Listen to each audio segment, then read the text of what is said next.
ನಾಗ ಹೊರಗೆ ಬಂದು ಬಕವ ಕಂಡಿತು. ಕಂಡ ಬಕದ ಕೊಕ್ಕಿನಲ್ಲಿ ದೊಡ್ಡ ಕಪ್ಪೆ ಇತ್ತಿತ್ತು. ನಾಗ ಬಂದ ಶಬ್ದ ಕೇಳಿ ಬಕವು ಬಾಯ ಬಿಟ್ಟಿತ್ತು. ಬಾಯಲ್ಲಿದ್ದ ಕಪ್ಪೆ ಜಾರಿ ಕೆಳಗೆ ಬಿದ್ದಿತ್ತು. ಬಿದ್ದ ಕಪ್ಪೆ ನಾಗ ಕಂಡು ಹಿಂದೆ ಹಾರಿತು. ಹಾರಿ ಹಾರಿ ಬೆಟ್ಟದಿಂದ ಜಾರಿ ಕೆಳಗೆ ಬಿದ್ದಿತ್ತು.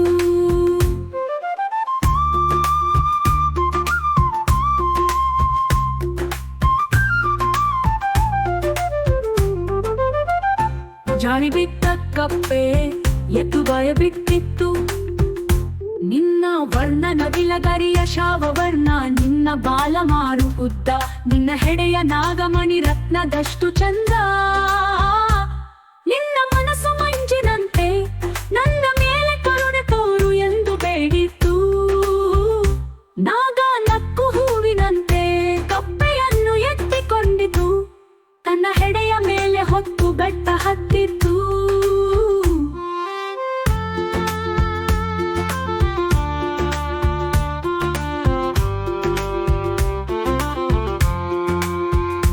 ಕಪ್ಪೆ ಮತ್ತೆ ಬಿಸಿಲ ಬೇಗೆಯಿಂದ ಹಾರಿ ಬಿದ್ದಿತ್ತು. ಬಿದ್ದ ಕಪ್ಪೆ ಮೇಲೆ ನಾಗ ಹೆಡೆಯ ಬಿಚ್ಚಿತ್ತು.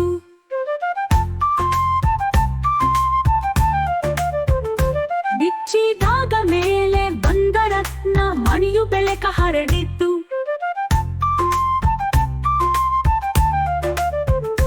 ಬೆಳಕ ಹೀರಿ ಕಪ್ಪೆ ಎತ್ತು ಚಂದ್ರನಾಯಿತು, ಪೂರ್ಣ ಚಂದ್ರನಾಯಿತು. ಕಪ್ಪೆ ತಾನು ಚಂದ್ರನಾದ ಕಥೆಯ ಸಾರಿತು.